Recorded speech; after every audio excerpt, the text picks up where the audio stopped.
So here's a story from the Bible that everybody know. And I want to lead this conversation that I'm about to have with you with this story in the Bible. We hear about the walls of Jericho. So the children of Israel, being led by Joshua, they were instructed by God, according to them, to march around the walls of Jericho.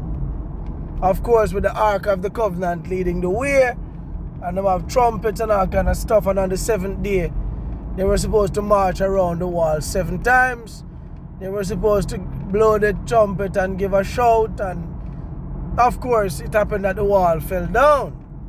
Yeah, in essence, that's the story. But the moral of the story is that the unity was what caused the walls of Jericho to fall down. Another instance of unity was the 3 Hebrew boys. They were told to bow down to the idol from Nebuchadnezzar. And then besides them now bow, they stood together. And everybody know the story. When them throw them into the fire furnace and thought that by this time they're supposed to burn to ash. When them looking at the fire furnace, they saw 4 men and they only threw in 3. Long and short of the story, then step out of the fire. The Bible said not even hair on their head was swinged. True. So that means not even hair upon them body or their head never burned. Not even smoke was smelt on their clothes. Yeah? Which shows or speaks of total covering. Alright? That's in the Bible. Another instance of unity was when the disciples were fighting among themselves as to who should be the leader now that Jesus died, rose, and went back to heaven. Who should be the leader? And of course, it came to them that, brethren, we're not supposed to have fight. We're supposed to stick together. We're supposed to stick together. And they were in the upper room. They prayed and asked for forgiveness. And their hearts, soul, mind, everything was on one accord. And the Bible said, that's when the Holy Spirit was poured out on them, because they were on one accord. Now that I gave those 3 examples, biblical examples of what unity and togetherness does, the wall of Jericho was a big old wall. Nobody thought that the children of Israel or anybody could break through those walls. They were the biggest and the strongest of any wall that you could think of in those days.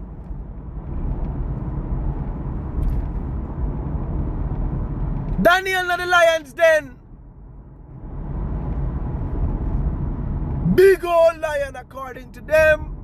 And of course, everybody thought that the lion would have threw him up and the king couldn't wait. If you go down to the next day, if you go see Daniel good or him dead. When them go down to Daniel, alright. Yeah? When you hear all the stories, David and Goliath, David look small, come and look on Goliath and say, oh, this uncircumcised Philistine, and this a man have no problem. Eh? This a man have no problem. And everybody thought that David was a madman. But David took Goliath down. Marvin, you're telling us all these stories. We know them. Where you talk tonight? Donald Trump. Donald J. Trump. President of America, the bad man, the real Don of the rest of the world. Everybody is afraid of Donald Trump. Everybody is afraid of certain leaders in certain countries. I'm not going to call a name for Jamaica. Not call a name. But everybody afraid.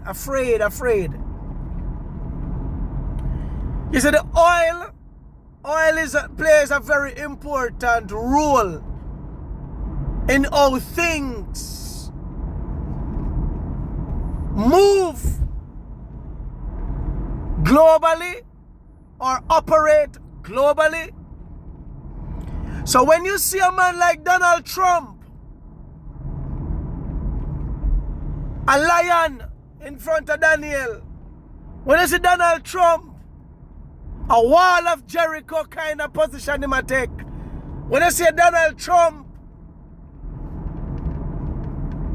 I take some stance where he feels that he's untouchable and the American soldiers don't bleed. He thinks that they don't bleed. This man has deployed the largest fleet in the history of South America.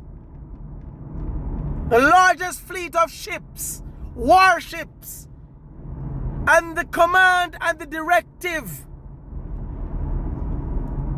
was given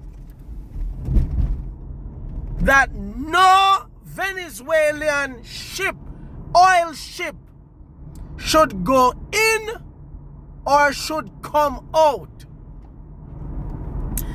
All of you who were supporting Donald Trump's invasion and say, what Andrew Holness supposed to do? Same Andrew Holness who just met Prime Minister Andrew Holness, Prime Minister Andrew Holness, who met with the senior advisor to the Secretary of War. Secretary of War. Because Donald Trump changed it from the Secretary of Defense to the Secretary of War. Yeah? You met with this man, the advisor, and you haven't informed the country yet as to the details. I don't think you've informed us. I don't feel informed. But I guess you're going to say it's a matter of national security. Yeah? So, I mean, if it was so private, they don't keep the pictures and the meeting to themselves. We don't want to see no picture. So you meet with him. We don't want to hear about you in a meeting with him. Tell we want to go discuss. But no, maybe it was just a warning to say, hey, we're going to come in hot in the Caribbean here. President about to lock down Venezuela completely. So, big up yourself and thanks for the support. Can we get your permission if we need to land in Jamaica on any one of your airstrips so we can refuel and go over there? So because all of our planes can't land in Trinidad, so we're going to need another ally in the Caribbean to facilitate our actions. So Donald Trump, of course, just the other day, for those of you who don't know, send him soldier them and go some boops, and their word is seize Venezuela oil tanker. But what they did were the actions of a pirate. America has become pirates. I can't believe it. I grew up respecting America as the country that defends the people. Defend the people. Now America is stealing, hijacking people's property. It's Venezuela's property. Yeah, and that's what they do. Go around the world and create mayhem.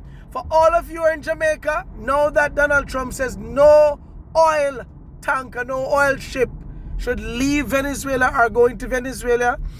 You see the kind of prices that oil will go to now? Every god thing will go through the roof in terms of prices. Bread, butter, biscuit, every god thing, flour. May God have mercy upon a country like Jamaica that is already suffering. Big up your Prime Minister. Well done. Well played. You frig us again.